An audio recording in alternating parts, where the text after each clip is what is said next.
Hi, good afternoon, everyone. Welcome to East Talks. This is our first installment of East Talks, the ECR edition. So it's a bit different from a regular open mic. So we're going to have a panel discussion at first. And, in keeping of our health restrictions, we are all masked up. Hi. Hi. How are you doing? Hi. Right. So on the panel, Hi, everyone. Hi, everyone. On our panel today, we have Alicia Hospedales. Hi, Alicia. Good afternoon, everyone. We have Alicia Martin. Hi, Alicia. Yeah, two Alicias. Hi. Two. We have Sheldon Manoo. Hello, everyone. Hi, Sheldon. And later on, we're going to be joined by Crissy-gail Edwards. And you have me. Oh, right, yeah. My lovely co-host today is Kevon Foderingham. Okay, Kevon has decided to grace us with a piece today as well in celebration of our first edition. So, yay for that. That's like, what, 15 years? 15 years, yeah. So, after 15 years of not performing, this is going to be a thing. So, we have a great show lined up. So, hi, guys. Well, Alicia Martin, let's start the ball rolling. Why don't you introduce yourself and tell us a little bit about yourself? Okay, so I am a sociologist. I consider myself to be a social psychologist. I have a PhD in sociology with an emphasis on socially displaced youth. I've worked for 3 years at the MIC Institute of Technology as a guidance and counseling officer. I've also done some work in St. Martin as regards rebuilding their society and introducing a psychosocial arm to a number of their young citizens. I'm currently the registrar at MIC Institute of Technology, and I am all about youth projects and creativity and anything for empowering youth as well as socially displaced groups. And that's me. Okay. That's brilliant. That's absolutely brilliant. So, people, we have some really heavy hitters. Alicia Hospedales, ma'am, how are you today? I'm good, thank you. So, a little about myself. Yes, please. I am a social worker by profession. But for 7.5 years of my life, I actually worked as a member of parliament for the government of Trinidad and Tobago, representing the constituency of Aruka Maloney. Okay. I am currently a final year student at the University of the West Indies pursuing a PhD in criminology and criminal justice. I just have like a few more weeks. And apart from that, I am the chairperson of a women's league in Aruka Maloney constituency. So I lead a number of initiatives, and one of them we did last month was on depression, understanding the signs, symptoms of depression, and emphasizing the need for self-care. So when I was asked by Alicia, to join this panel discussion, I was very, very, very happy.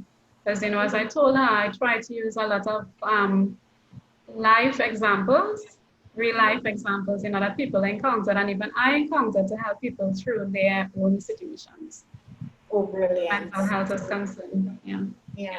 So thanks for having me. I'm really, really appreciative of this. We are so very happy to have you. Yes, yeah. And Sheldon, well, you are right now an artist one of the artists in a bit.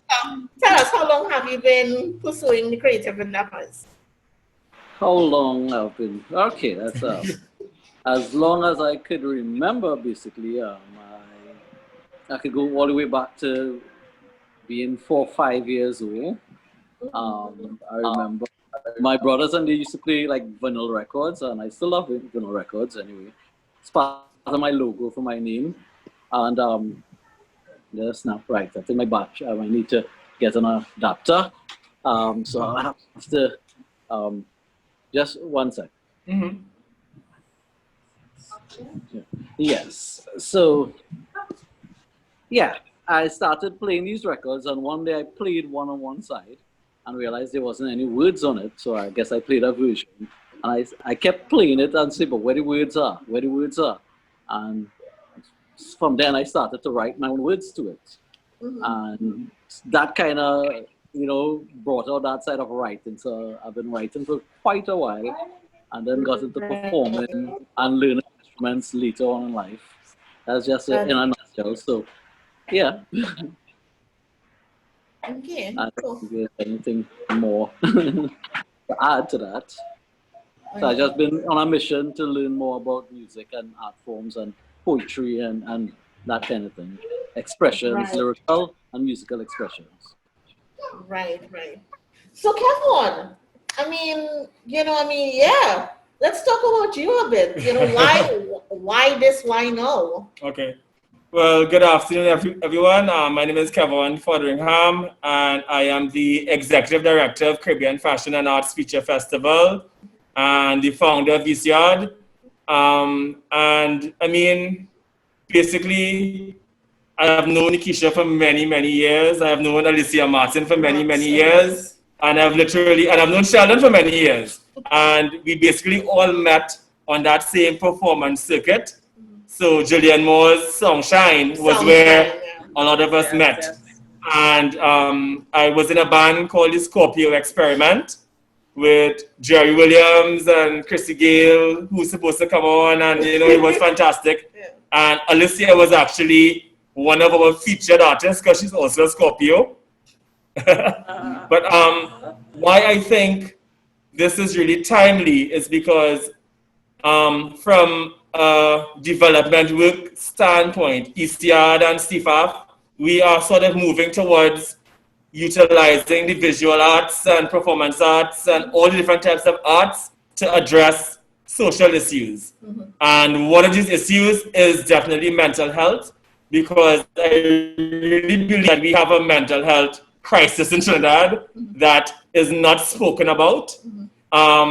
We have a real issue where people laugh at people who may present as being mentally ill. We have issues, we have a lot of socially displaced people, and a lot of the times it's because of mental illness. And I think whatever platforms we can build as a community to address mental illness, I think that is really necessary. Yeah.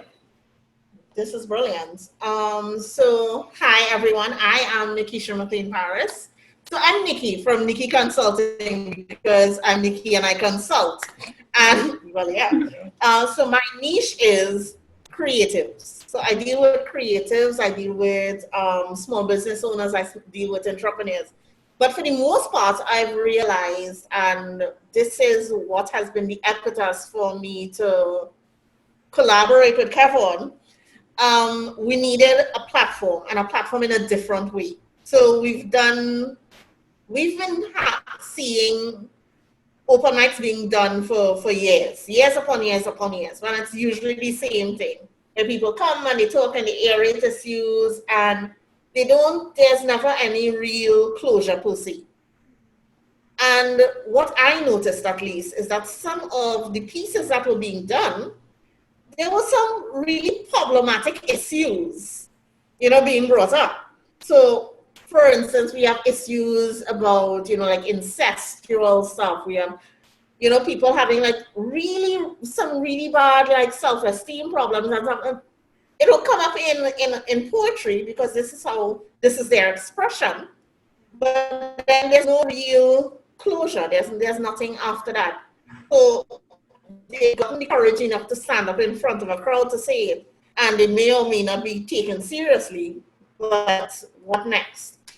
So we decided that East Talks was going to be more than just an open mic, which is why we have the panel. So we talk about, for instance, the first thing I'm going to question or put to you all is, do you think that mental health is considered in a real way in Trinidad and Tobago? Let's start with Alicia Hospedales. Okay, one thing I could say is that the government of Trinidad and Tobago recognizes that mental illness is a serious problem. Because what has been happening over the years, there has been a growing number of persons being diagnosed, and there are undiagnosed individuals who are mentally ill as well, right? So there is the recognition that persons in society, due to a number of reasons, simple things as the death of a loved one, a divorce, loss of a job, right? Loss of trust in a relationship. A number of things can cause people to lose a sense of balance. And as a result of that, you find there are more and more persons who, because they are not seeking avenues to get treatment or even to just simply get somebody to listen to them, right? You find that they are losing balance mentally. And one of the things I've found is that sometimes even the use of drugs as a means of coping, because I worked as a therapist many years ago at the New Life Ministries Drug Rehabilitation Center. And in working with the clients, a lot of them, they have, I would say, recall things that happened to them in the past, unresolved issues that they have with incidents that occurred in the past that caused them to use drugs to ease the pain of that incident. And so you find that there is a taboo around going out and seeking help. There's a big taboo about that. If you go and you go to a counselor, you're mad, right? And people, because of the fact that they don't want to be labeled as mentally ill, they don't want to be labeled as depressed, right? They don't want to be labeled as, somebody who going off the rockers. They don't go for any form of treatment whatsoever. And if that individual were to be aware, right, of his or herself, and recognizing that, listen, I need treatment, I need somebody to listen, I just need to go and just talk it out. You find that that person might be at a better place. And, I normally use examples in my own life. My sister died suddenly in 2019, May 2019. Suddenly. She was well. I mean, dropped off her children by my mom, went home and died. So that literally rocked my world. And, so I literally, because my body told me, my mind told me, listen, you need to go and get some kind of counseling. I access EAP at work, right? But not everybody actually listens to themselves. Our body speaks us. Our body tells us, no, you're depressed for too long. You're sad for too long. Shake this off, and try and get help, and sometimes we are ashamed as well to even let people close to us know what's happening. And I think we need to really spend a lot of time educating people and letting them know it's okay. And even us as individuals, creating a welcoming environment as friends, as relatives, that if you know, or if you recognize somebody in your family is going through something, you could feel safe to say to them, listen, I noticed that you're not happy, and what's wrong?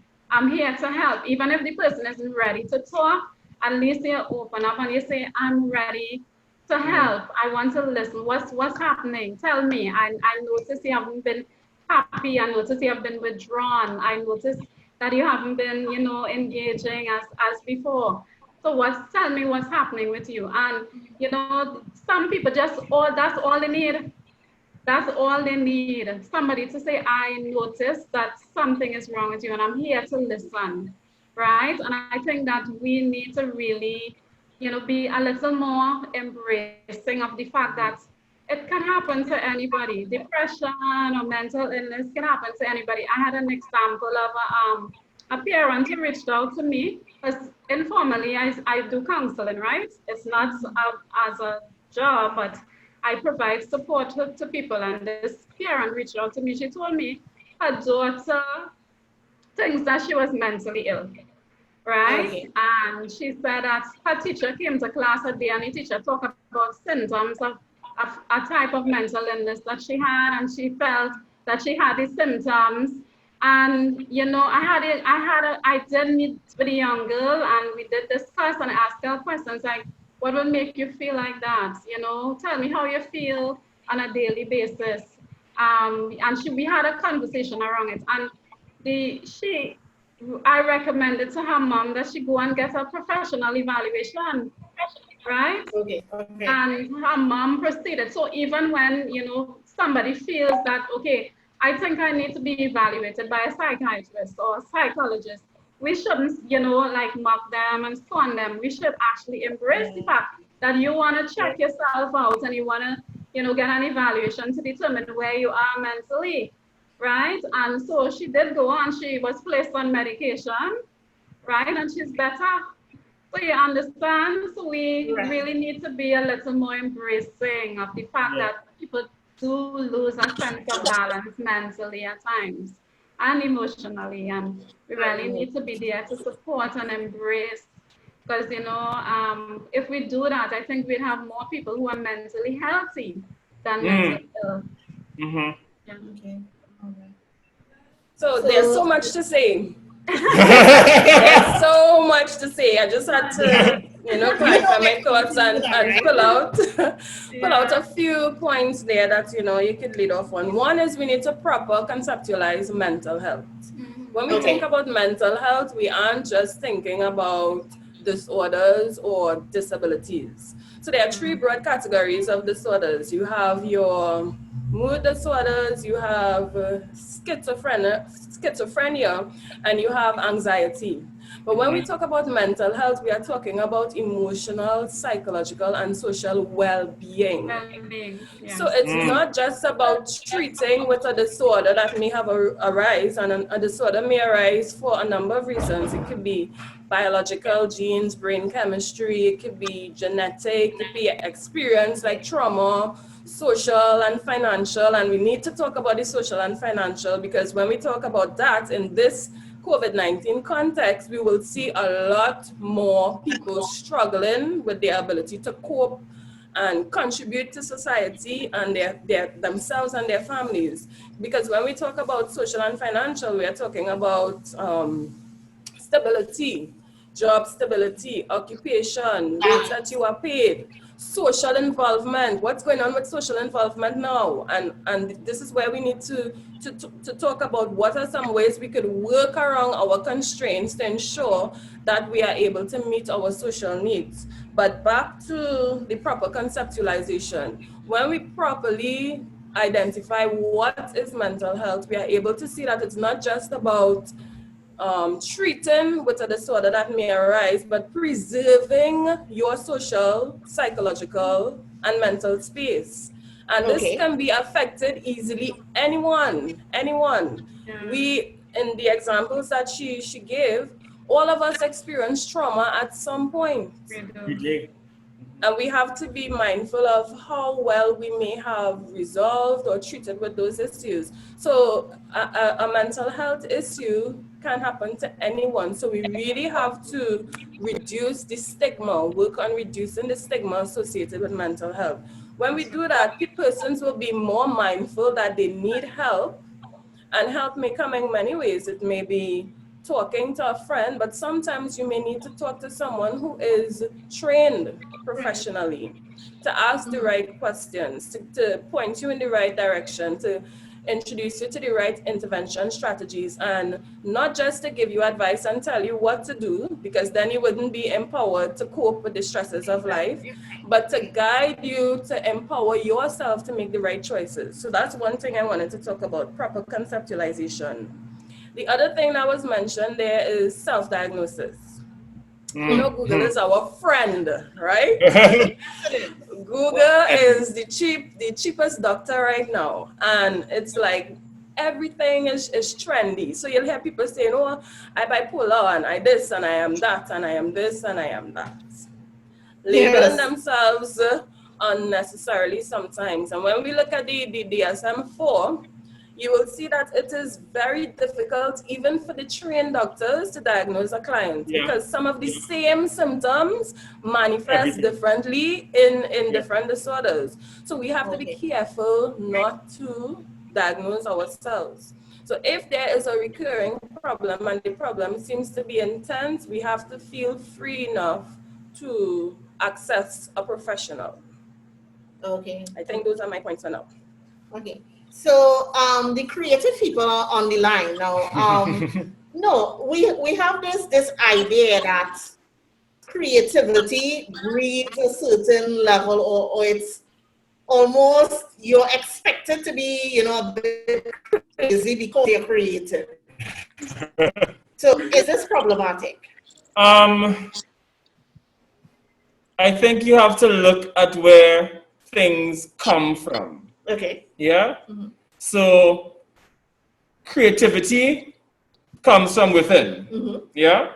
So if there is a problem within, then however you manifest it outside is going to be how it is going to be manifest. Mm-hmm. So if you are in a dark place, that's why a lot of performers and stuff, when they're in a dark place, whatever they manifest at times comes out to be dark and, mm-hmm. And if you're in a happy place, whatever you create tends to come out like that as well. Mm-hmm. So I think we don't even look at the inside. So we have to look at the soul. We have to look at what is happening with us. Why are we presenting stuff the way that we are presenting stuff? We have to look a little deeper inside. Personally, my mother died in 2014 after a 2-year battle with cancer. And around that time, this is a story I'm only now telling. Around that time, I started to have some issues. Okay. Yeah? So I started a new job that was very demanding. So I was managing a marketing program for 11 countries. Yeah? So I was doing that. I was also studying. And also my mother got sick. And literally back, I think it was like in 2013, towards the end of 2013, I started to manifest some things. So I had an irregular heartbeat. My blood pressure went up. My cholesterol went up. I started to be dizzy. And I'm like, but what is going on? Mm-hmm. So I went to numerous doctors. Thank God I was gainfully employed and I had insurance because thousands of dollars were spent on tests. Mm-hmm. And they were like, nobody could figure out what was happening. And there was one doctor was like, what is really going on with you? Tell me what's happening in your life. Tell me what is going on. And he was like, Kevon, I am not a psychiatrist. I'm not a psychologist. But this seems to not be a physical problem. He says, because we can't find anything wrong. Right? He said, I feel it's, and he actually touched my head. He said, I feel it's up here. Yeah? And in terms of, he didn't diagnose anything, but it made sense. Mm-hmm. Yeah. Then when I looked back at my childhood, since I was a child, I was asthmatic. Very, very asthmatic. But my asthma at that time was primarily brought on by if I was excited about something. Right. Yeah? So if I had to go to the school fair, if I had to go to a party, full-on asthma attack, end up in the hospital with a nebulizer.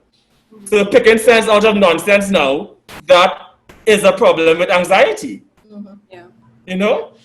I at times have a very bad stammer, and it comes on when I'm anxious. So I'm like, homie, you probably have a problem with anxiety. Homie. Yeah.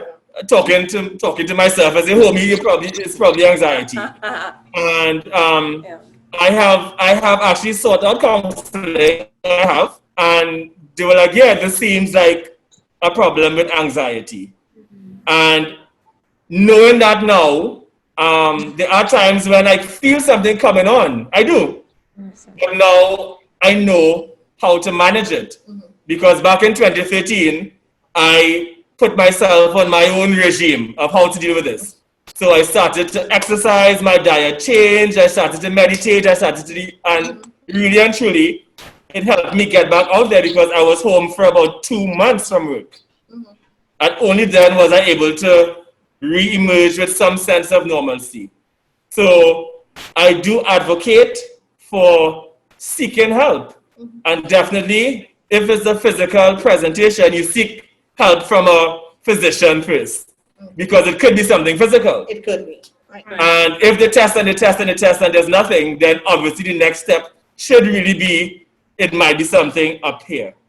Because, I mean, a lot of us are walking around with depression and anxiety and stuff, and these are clinical stuff. These are imbalances. A lot of them are imbalances. I mean, as Alicia said, some are brought up by trauma, but a lot are chemical. So I think we need to, when your body is telling you something is wrong, something is wrong. Yeah. So, Sheldon, I mean, you have been involved in the creative sector, so you something. Alicia, say something? Alicia, Yeah, I was just saying. I have my hand up. Sorry. It reminded me of something I learned actually in Organa Gold, right? They said that facts tell, right, but stories tell. So in looking at what you want to do in terms of your creatives around mental health, you can probably incorporate your own stories. What do you have experienced? Because people will remember, they will go away and remember that I heard, it's Kevon. Yeah. Right, I heard Kevon talk about his experience, and if they encounter something like that, they'll remember what you said and they will want to go and get help. Get help. Like a motivator. Yeah. Stories sell. Mm-hmm. And I think Alicia too was saying something as well. So I just wanted to say, Kevon's experience shows you how psychosomatic our bodies are. Yeah. So our emotions and our social experiences manifest because everything is connected. It manifests now in physical symptoms. So the organs begin to respond in a particular way to alert you that something is wrong. And I'm sure all of us have had this experience where we go to the doctor, they ask us all kinds of things, and the very good ones will say, what's going on with you? All right?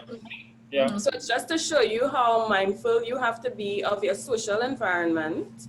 And psychology is not divorced from those groups, your social circle and the things that are happening to you. But just one thing I want to say about creatives being deemed as crazy, that is another myth, is a stigma, right? Creatives are different.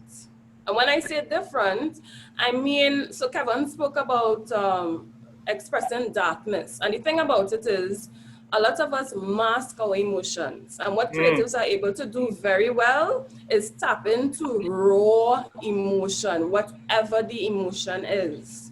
And this seems to be very alarming to the majority of society that walks around not even knowing how they feel or being afraid to express how they feel. And sometimes creatives are now put in this category as crazy because this is different. So that it's too real. It's too real. Yeah. It is too real. That is my take on that aspect. Okay. Yeah. So Sheldon, we lined it up for you. Well, basically, in terms of the that whole concept of creatives, the mindset of creatives that you all hearing me? Yeah, perfect. Okay, yeah. The mindset of creatives that I have been involved with and have, like people that I have like admired and probably learned from and all these kind of things over the years. There are two categories I personally put, let's say, art form into, right? There's what I call the music from the soul or art from the soul, and there's art for the market. Now, I am not one to do the market art. So for the people who do that, I'll be considered crazy because I do not, like there are certain ways. If I have to do a song, I'm not going to do a song where I go to, and I could just go into any studio and they could put on a beat and I could just do thousands of songs like that. But for me, I cannot do it personally because I have to paint my songs. So it must be built from scratch. So must have live instrumentations, all these kind of things. So that's the way I do it. So they will look at me, but they say, but you have a lot of talent. You should be so and so. You should be one of the top artists and that kind of thing. But I say, but for me, I cannot. I call that selling your soul, right? That kind of thing, where the music you create is not what you have within what you want to bring to the foreshore and that kind of thing. So I say in that context, well, they will say, well, you crazy, right? And that kind of thing. So I'll say, here's what I prefer: have one fan than to have a million fans, but with something I am comfortable with and that kind of thing. And so I tend to not take my art form as something to, what I would say, cheapen or something to just go with the flow and that kind of thing. So that is, but I've seen many people and I've heard many artists do that. They just say, right, my goal is to, I want to be popular. And I've seen people go from being like me to going and doing music or whatever that is really not what I know them to do. And I'm not going to call any names, but there are a number of them right now in and about Trinidad and that kind of thing, who have gained certain amount of popularity, but came from that kind of same background that I kind of still stand firm in, and globally. And we know the music industry on a global scale now. There are certain things that people do not address. they do not address. And I tell people often, because I've met persons who've walked away from recording contracts and this kind of thing because it goes into compromising your belief and that kind of thing, what you would do and that kind of thing. And they say, you know what, I'm not going to do this. And others would gladly do it and cheapen their existence. I think the most important thing you have is you, your name, your word. Your peace of mind. And this is the other thing with the whole mental thing. Because as even with a couple of pieces that I'm doing, because racism is a mental disease as well as for me, right? And then there is the whole how society looks at it, as both Alicia's would have mentioned, the whole stigma, when you have these issues, and you go to check a psychologist, a psychiatrist, or get some kind of counseling. I even see it within my church as well, where there are many people in the church with mental issues, and the church has been trying to address it. And even some people go on to do counseling studies and see what they could do. I know close friends who have that, like their whole family, like every member, like every sibling, have some kind of mental issues because it stems from the parents and how they were brought up and that kind of thing. And one of them goal is basically let me learn of how the brain operates. So if I could see, the idea is to see if they could fix their other family members and that kind of thing. So it's a lot of things. So a lot of people, I had another friend asked me to write a song on the mental the whole in the hospitals as a nurse to write a song, a nurse artist, so to say, to write a song on the mental condition, about giving me certain information to write, because what she was saying is that even in the hospital level, they kind of treat people like, I would say, they treat them in a sense of if they're mad? No, just like that. But they mistreat them in a sense that who needs counseling, they want to medicate. So not everybody needs medication. Some people just need that's it. You just need somebody to express what your thoughts and ideas are, that kind of thing. So you need that counseling session. So they tend to get medicated. So they tend to get numb, that kind of thing. As a human being, they could really think. They're lethargic, and it's sad because I've seen at least 3 or 4 of my close friends in that state. Even one of my greatest musician friend and collaborator, that kind of thing. So it is an issue that is very, very dear to me as well. So I tend to express these things in Yeah. some way or the other in my music. Even with my band's first album, in it, there's one of the pieces I'm doing, which is a different version from the original one. It was a more angry song at that time.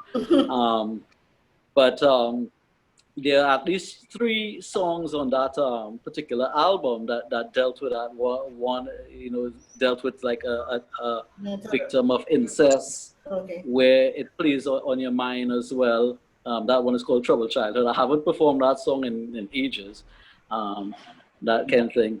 And there's Mental State, which is the one I'm doing. And I've done some other work along, in terms of just trying to deal with this, because that's where my art, whatever, if I think my art could influence somebody.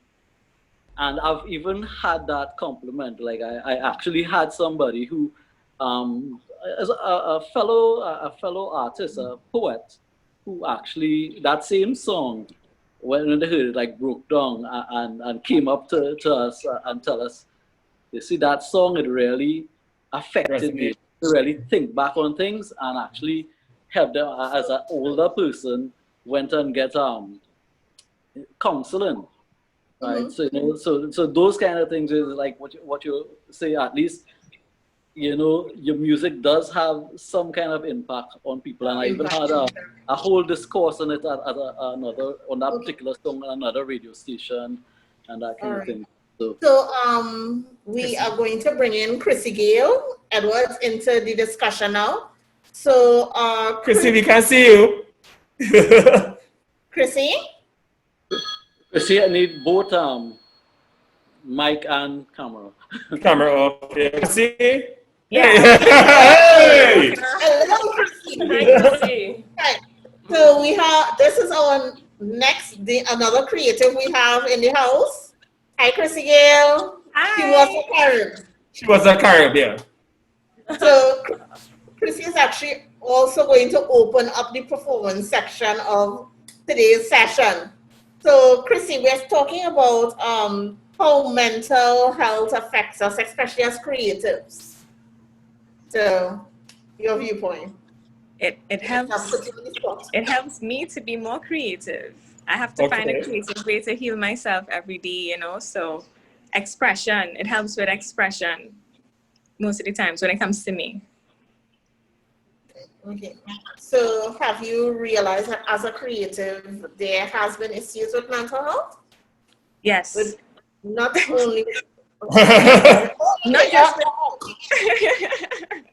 not just with creatives, but I mean, what I think is that the creatives have an avenue then, an outlet to heal themselves. You know what I mean? But yes, there's definitely an issue when it comes to creatives. Most of the times you're creative because you seem to be mentally challenged. But it's not that, it's that you are using your mental whenever you're facing challenges. You know what I mean? So you're creative. So to ask me if I think that there's mental health issues when it comes to creative people, yes, but it's not that we're not, it's either we make any traumas into something immortal and not work on it, or we attacking the trauma by expressing ourselves through art and healing ourselves, and in a way being a light for others to do the same with mental health issues who are not creative. We inspire creation and creative energy. Yes. So what I've realized is that personally, I don't think that we have outlets. So I don't think that our social service net can fully even, it doesn't seem to have a strong enough system. Yeah, I agree. For, mental illnesses. And I mean, not everyone who has a mental issue is someone who needs to, for example, go to the centers or go to the health center and be in the mental health clinic.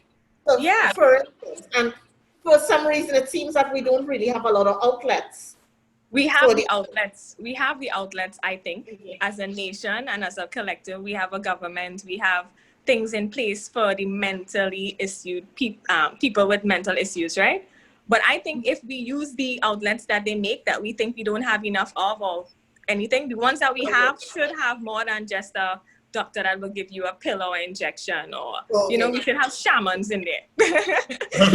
We should be using different types of herbs to heal ourselves. We should have a dietitian, a herbal dietitian, somebody who knows about bloodline and issues that you might be facing spiritually. Like we should have Reiki masters in there. Like different things. Now we should all have all these skills necessary to help us be creative, to anybody that could create. It could be a medicine, any outlet like that, anybody in a position to help a person with mental issues holistically. We should all be in that place, or we should all have access to that place and to the people in there to help them.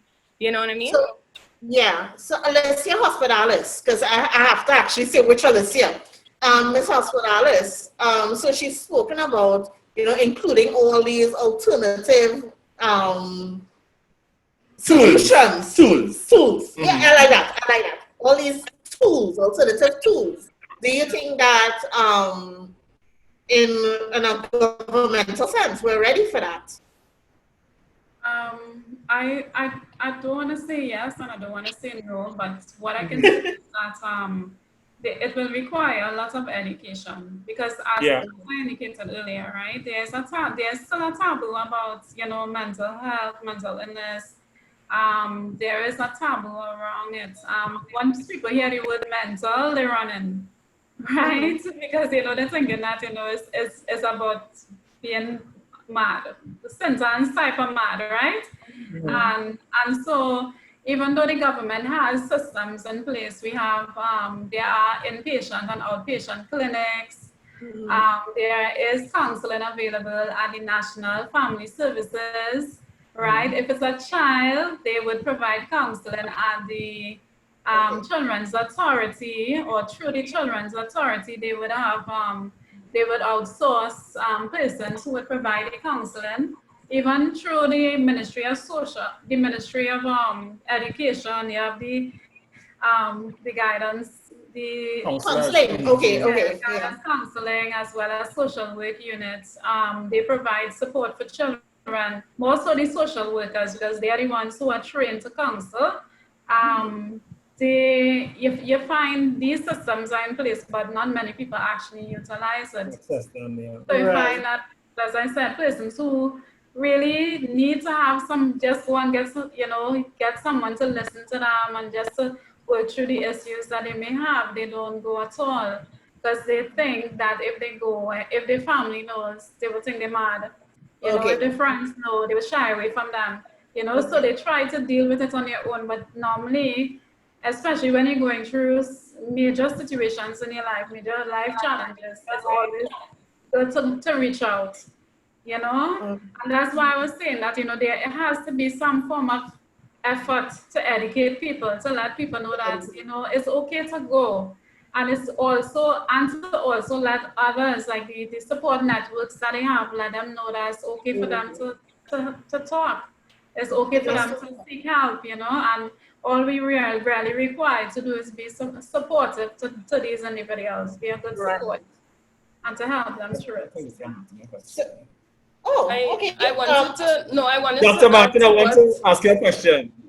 I want to ask you a question before you start. Right? Sorry. Okay. It's probably going to fall along the same lines, but I just really want to ask you, because I think, as Alicia Hospedales had said, I have been following what the state is doing, and up until last year, they have put mental health up on a higher platform. They're actually working on developing a mental health network and stuff like that.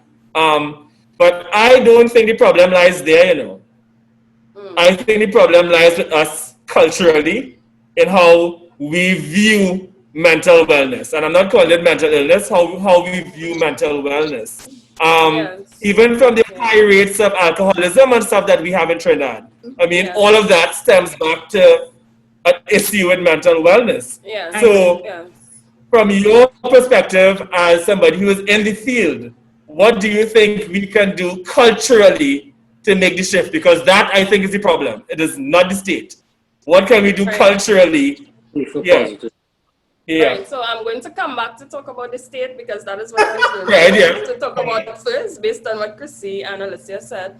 But in terms of the cultural shift, again, we mask a lot of dysfunction through our identity, basically. Oh, So so we have a lot of unhealthy coping strategies that are very much accepted.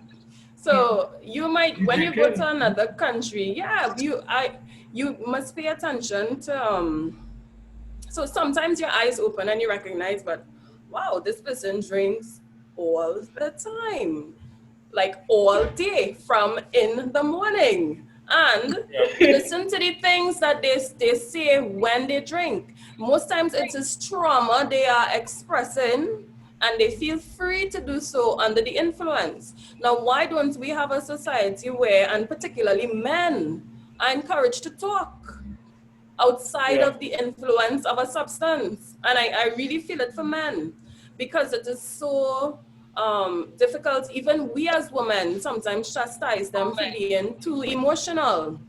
And so they have to find all these clothes to wear just to talk about a pressure they're going through at a banker, their inability to live up to some expectation. So a lot of it is cultural. We have to look now at gender values and our expectations for male and female. And again, a number of our identities that are not necessarily healthy. So it is something that we need to incorporate into the discussion. But coming off of what Crissy-gail said, and Alicia, in terms of the structures that we have in place, we have over-dependency on the psychiatry. So it's medication, and less counseling. And when it is counseling, the counseling strategies aren't individualized enough. So how much, and then when it is individualized, only certain people can afford it. Because let's face it, it becomes expensive now. When you could do equine therapy, like I really want to do something where I could introduce children to horses, because it works, but we don't do that in Trinidad. And who would be able to afford it? All right. So we want art therapy, we want equine therapy, we want poetry. How many of these counseling centers, and particularly at the state level, how many persons who are institutionalized are actually introduced and exposed to this? Are the persons at the institutions even, is there a dietitian, as somebody said? Are we looking at diet and moods? Are we incorporating research? So we need to modernize this whole mental health system that we have. And when we do this, we need to understand that we're not just thinking about those outliers, those people who are extreme. All of us are going to benefit, because we all, it's about wellness, as Kevon said. So those are my points as regards individualized treatment. I'm sorry, but especially now, in the time of COVID, I'm sorry, I have to say it, but we have people who would have planned their year at the beginning of this year. Exactly. Right. And you would have had things that you needed to do this year. I mean, it could have been as simple as, I want to celebrate my birthday. My 50th birthday. I want to celebrate my 50th birthday. I can't do it. So we have people who have not been able to do something as simple as celebrate their birthday. We have something as simple as being able to go out and have a nice meal in a restaurant. And these are the simple things that has affected people. And I think that has made, the whole issue of mental health even a bigger issue. It's higher on our agenda, because it has shown up a lot of things now. Even being forced to be in a space at home with people you don't like. You alone with them. You don't like these people, or they're mean to you. What are your coping strategy is going to be now, when your coping strategy would be escape and come home just to sleep? At the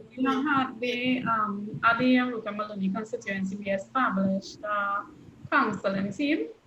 And to actually deal with some of the issues that came up, and a simple thing as people being locked down, not being able to go out and to go to the grocery, or to simply go and visit a relative cause people to get depressed. And you found that some people were not sleeping well, they lost sleep, were not sometimes going to bed in the morning when they should be sleeping during the course of the night, right? Some people had issues in terms of health issues that came up as a result of depression, right? So a lot of people experience different things. I mean, some may not have lost their job, but the fact that they had to work from home, that became a stressor. You know, because they had to be confined to the space all day, you know, in your work environment, you could get up, go onto one floor, the other floor, talk to your colleagues. But then if you're home alone, right, there isn't anybody to talk to during the day except for being online. And I think even the online, the Zooming and the Teaming and all of those kinds of things cause people to, you know, to be stressed. Stressed, lose their coping capacity, you know? There's a smile that will make you, hey, you know, somebody you might just see who has a particular smile might just brighten your day and seeing that. And the thing is, especially when you work from home and you're online, people mask exactly how they feel. Exactly. Right? They put on makeup, they come on smiling, but when like for example, Nickisha and Kevon smile. If you see the person face to face, you can say, you know what, I find Susie looking a little strange today, you know, what's going on, right? It's different because, you know, online we can mask. We mask, you know, how we feel. And so, yeah, people would have, a lot of people lost their sense of balance. A lot of people, you know. So, guys, basically what we're saying with all of this is when we do feel that we are pressured, that we feel unbalanced, well, both Alicia's has said we should seek out help. You know, we've heard from the creatives, and they've said to find that way to channel the feeling, the emotions into some sort of outlet. So basically what we're saying is that we always need to have someone that we can speak to. We need instances, opportunities to be able to speak. So Alicia Martin, I think you had some place that you wanted to tell us about. To share, yes. So this is an initiative from the Positive Mindset organization, and it's basically free therapy taking into cognizance some of the challenges associated now with COVID-19 and the inability of persons to pay.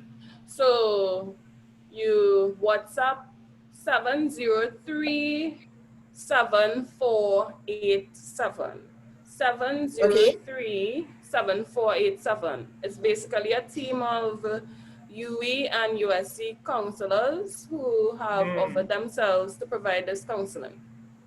Amazing. Okay, so guys, we're giving you opportunities that it's not just talk, but an opportunity to go talk to someone, see someone. It's not all that. Guys, Alicia Hospedales, Alicia Martin, thank you so very much for coming out. This is the end of the discussion session, and we're going to enter into our performances because we do have some amazing people lined up. We are opening with, she was a Karen. Hey girl. Crissy-gail Edwards is going to start us, and she's going to basically bookend us today. So she's starting and closing off the session. After which we are going to have Sheldon doing 3 pieces, and guess what? I'm just going to let you see who comes on. Yeah, you'll just see. You'll just see. Well, just before you all move on to the other session, What's that, Alicia? I said just before you move on to the other session, I just want to say thank you for the opportunity again. Oh, you're welcome. You're so welcome. We feel honored. No problem. Hopefully, when all of this is over, we could have people in person again, where we could do this in person. We'll do it in this space. Okay. I would also like to say thanks to the YARD movement for all the initiatives, and for people like Crissy and Sheldon. I appreciate you all because there are times when we need to express, but we can't at the time, and we could sometimes identify through your expressions. So your work is very important. And I want to remind persons that you don't need to be versed like Crissy with the rhyming and all that to do your poetry or your journaling. you could just write how you feel. Just write however it comes out. Right. Get a journal, write, meditate, breathe, relax, find something that you like. All right. These are all strategies too. Okay, brilliant. Thank you so very much, Alicia. And Alicia. Yeah. Okay, guys. So, Crissy-gail Edwards, moms. Yes. Hello. You hear me? So, tell us something about your piece that you're going to perform. How to describe this piece? It's a healer's perspective, right? The healer being the womb, the woman, or the divine feminine energy, which is creative energy, which is the creative, which is anybody alive, right? That could help you spiritually. So the piece is just called Healers Vent 2, right? Talking about the healer's perspective of people who don't like to go within themselves and try to do other things that they could do for themselves, little steps that you are responsible for taking. When you don't do that, when you don't attune yourself with spirit, spirit has vents as well. Right. Oh, wow. Okay. Yeah. We can't wait. Cool. So, how do you... So, we're going to take a little break, and then we're going to move into the live performance segment. Nice. So definitely, I'm excited because I, performing a little thing or two. But definitely, thank you so much to Alicia.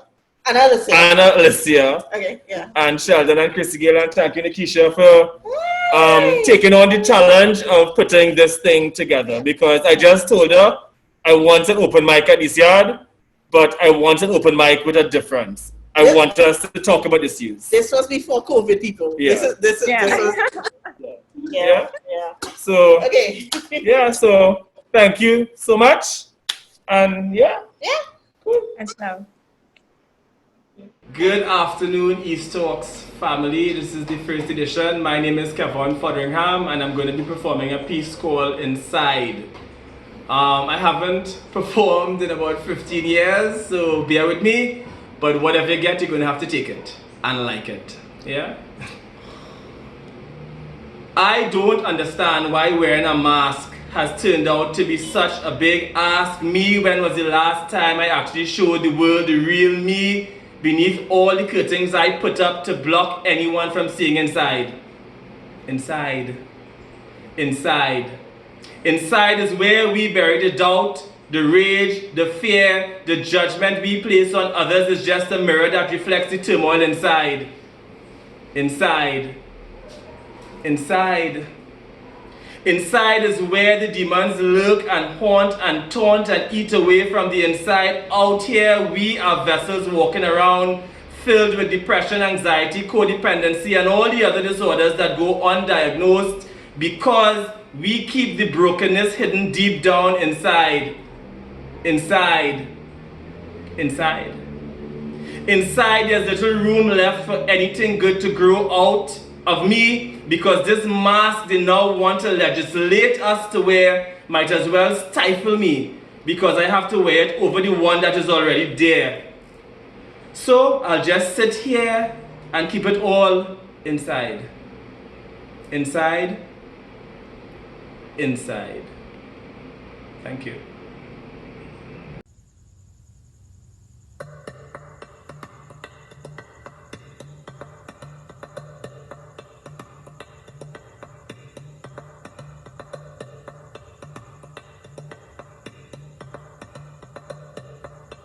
You wouldn't let me heal you. Let me heal you.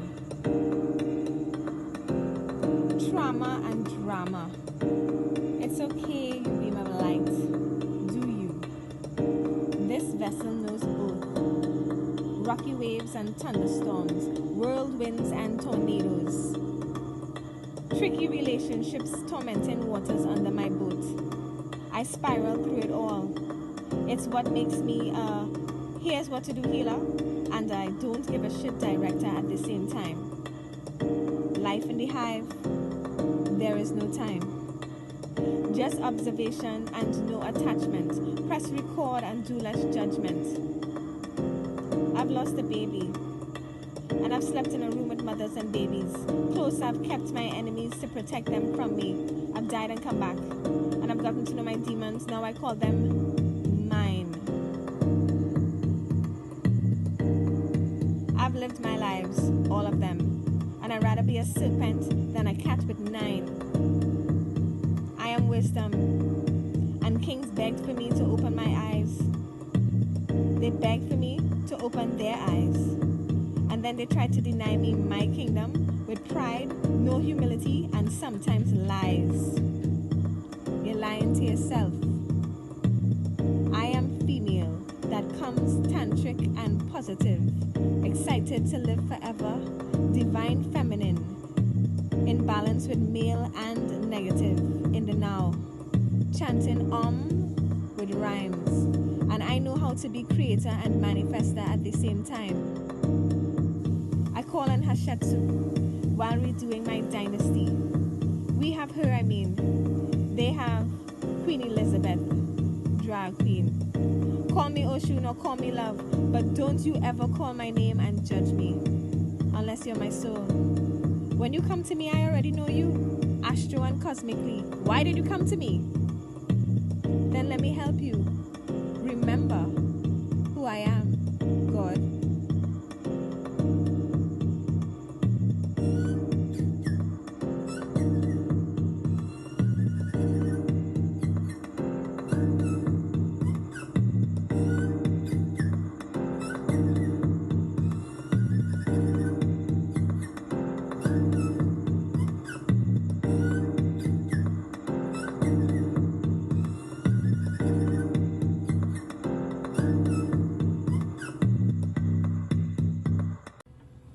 This is Be Kind.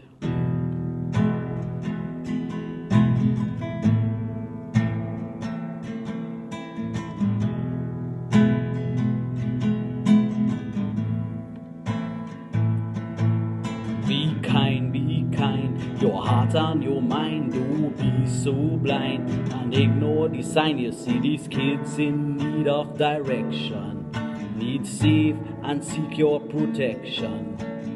All the children in the nation need our attention and affection. We quick to blame the impatience of youth and always substituting the truth. For it takes a village to raise a child, but when the village turn a blind eye, that child will grow up crooked and fearful and do things that are terrible. So it's up to we to show them their path and what is there inside a human heart. Be kind, be kind. Your heart and your mind, don't be so blind and ignore the sign. All these kids in need of direction, need safe and secure protection. All the children in the nation need our attention and affection. You see, those who know better must show what they know, cause that is the direction we all have to go. For our child is a gift from the creator of life. Our duty is to make sure they're equipped to survive. The right to love, the right to play, the right to education and food each day, the right to shelter and clothes to wear. Adults who are trusting and sincerely care. So be kind, be kind. Your heart and your mind, don't be so blind and ignore the sign. All these kids in need of direction, need safe and secure protection. All the children in the nation need our attention and affection. Yes, be kind, be kind. Help mold their mind, they're yours and mine. Let's treat them divine. All these kids in need of direction, need safe and mental protection. This is our obligation to guide the future generation. Be kind, be kind.